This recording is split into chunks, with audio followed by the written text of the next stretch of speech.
All right, welcome to Lock Brand. Jeff Lawrence here. My first topics I'm going to address is waking up early. That's something a lot of us find very difficult for many different reasons. A lot of the videos I've seen on it aren't very good. They say things like, "Well, all you need to do to wake up early is set your alarm clock, have it on. When your alarm clock goes off, you'll wake up." And that's how you wake up early. And I guess at the root of that, that's correct. Technically, if you set your alarm clock and you wake up when your alarm clock goes off, then you'll wake up early. But of course, it's never that simple. So let's just go into more detail with this. A lot of people, what we have to understand about waking up early is that that morning, whether it be 4 o'clock or 10 o'clock for some of us, it's not the main war. It's not really what it's going to come down to. It's going to come down to the night before. The night before is more important to waking up early than the actual morning, because if we don't get much sleep, then it doesn't matter how we wake up in the morning, we're going to feel tired. So a lot of things we have to do is pretty much get our nights better. When our nights are better, then our mornings are going to be better. And some of the things we do before we go to sleep affect how we wake up the next morning.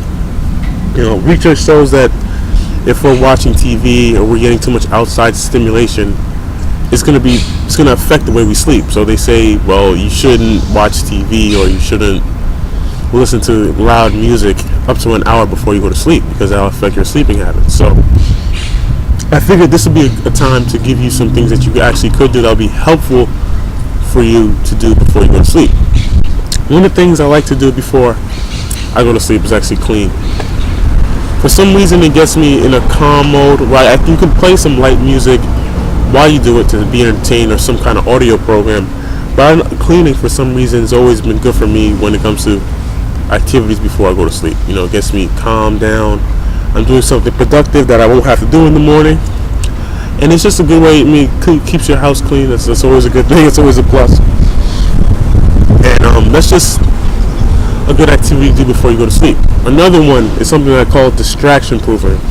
A lot of the times in our mornings are sabotaged because as soon as we wake up, either our iPods or our phones or our laptops, for a lot of us, are right there, right next to us as soon as we wake up. So as soon as we wake up, after our alarm clock goes off, we go right to our phone, we go right to our iPod, or we go right to our computers. And in many ways, that's what's sabotaging us. So even if we do wake up early, we wake up and we're already addicted to some kind of technology that's not really going to help us. So again, right before you go to sleep, you want to distraction proof your area. So whether it's putting stuff away in a distant place, where not so distant, but in an area where it's not right there as soon as we get up, that's very helpful. So distraction proofing your area. Another thing I like to do at night is set my plan for the day, for the next day. That's when I really plan about what I want to do the next day, because at the night, for some reason, I have an especially clear head. After the day's done, I'm pretty much calming down from whatever activities I had to do that day, whether it be school, whether it be work, whether it be whatever it is. I'm pretty much calmed down, basically, so I have a clear head to really plan. And when I say plan, I don't mean just I'm going to work tomorrow, I'm going to school tomorrow. You need to have a high impact plan for the next day, because a lot of the reason why we don't wake up early is because we don't feel like there's anything to do the next day. Well, I'll just wake up and just be like the other day. No, you have to really be creative on some of the things you need to do for the next day. And the last part that's going to really help you at your night agenda, well, making sure that you don't eat too much too late, because you don't want to have your digestive system working all through the night. You just don't. It's very energy consuming for the body to be digesting food, so that's not what you want to do. All right, that's the night. So pretty much your nights are pretty much straight. You already know you're pretty much winding down, planning, getting your stuff ready for the next day. Now, when you wake up, when you're waking up, right? So your alarm is set, so everything's good for the next day. When you're waking up, you want to wake up warmly. So right now, well, depending on where you are, the seasons is very important. You want to dress more towards being warm than to be dressed cold, because when you wake up, we all know it. When you wake up, it's really cold. You want to go right back under your covers for 5 minutes. 5 minutes turns to 10 minutes. 10 minutes turns into an hour, then 2 hours, and you're never getting up. So you really want to go dressing towards being warm than being cool, I should say. Sorry about that. My camera had a little issue. The next thing you want to do after you make sure you're dressed warm is make sure in the morning you hydrate, because again, your body has gone how many hours? 7, 8 for some of us more than that, without bringing in liquids. And we all know that liquids, especially water, is very important for us. So I suggest, obviously you brush your teeth, and after that you really hydrate. It's very important to refill your body's fluids. Alright, so once you're up, we also need some productive things to do. Like I said earlier, we don't want to start your mornings on your iPod, on your laptop, on your phone, or on your PlayStation. For some of us, you don't want to start your mornings there, because it's too time consuming. You're not getting much done, and it's just not a good way to start your morning. So here's some things that you can actually do that will be more productive for you. One of the things I've really found out that helps in the morning is working out. So whatever workout plan you have, or if you don't have one, you just start just basic workouts, just looking up either cardio or resistance training. Just working out is just a good thing to do in the morning. It really sets your day up. When you work out, even your breathing, I feel, it's just everything, you just feel a lot better. Endorphins, I guess, endorphin rush. You just feel better when you work out in the morning. So after you work out, you just pretty much see things in a different perspective. You're ready to face the day. Alright, journaling. Journaling is something I picked up pretty recently.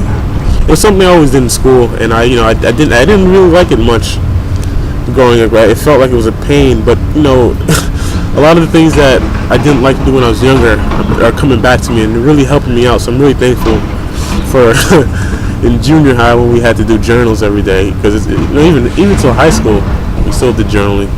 But I find that a very good thing to bring up, because at the end of the day, you want to remember how your days are, how they start, and then obviously when you get home, when your day is over, you can write what else happened. But it's a good way to start your day. Start your day with perspective. You can start your day reading some of your older entries. I read an entry of mine that was from a couple months ago, and even though what had happened not that long ago, it was good to read it and re-get the details and just really save them in the moments that I had. So again, journaling is something it's really good. In the morning, another thing that you can do as productive is look over your plan. So like we said earlier, after we make our plan the night before, in the morning, look over it. Because something may hit you when we're sleeping, because a lot of times we're inspired by our dreams. When we're dreaming, when we're sleeping, when our minds are resting, we actually pick up different things. We pick up a lot of different things, so you never know. It's maybe something you forgot last night, but you remember it after a good night of sleep. You may want to look over your agenda, add some things, subtract some things. Those are another good things you can do. Another thing you can do, it's pretty I gotta say, this is one of the best things that I've actually picked up in the morning, is actually meditate. And when I say meditate, I don't mean sleep. So a lot of us think, okay, I woke up, let me go back to sleep and call it meditating. I don't mean going back to sleep. When I say meditate, just take some time in silence, take some time in thought. Just pretty much think about what you have to do. Or sometimes don't even think about that. You just zone out and just relax, wake up. Everything's pretty much in perspective. So meditation is a really good thing you can do to really improve your mornings. So you put a lot of this stuff together, you'll be able to wake up early. Because again, we addressed the night before as being the most important part of us waking up early. After we pretty much master our nights and organize our nights, our mornings are going to be fine. We're just going to wake up, get some of that stuff done, and then we're ready to go. So whether you want to wake up 6 o'clock, 5 o'clock, 4 o'clock, right now I'm waking up 4 o'clock. It's going to be a lot easier for you. It really is. After you start going through it. You don't have to start very early, but just start. Just start now. Start now. Because again, we're not about making excuses. We're about doing what we need to get done. We've made excuses in the past. They haven't gotten us anywhere. Because if they were, we really want to be searching for reasons to help us improve. So again, we're not making excuses. We're doing what we need to do. We're getting it done. All right. Take care. See you guys later.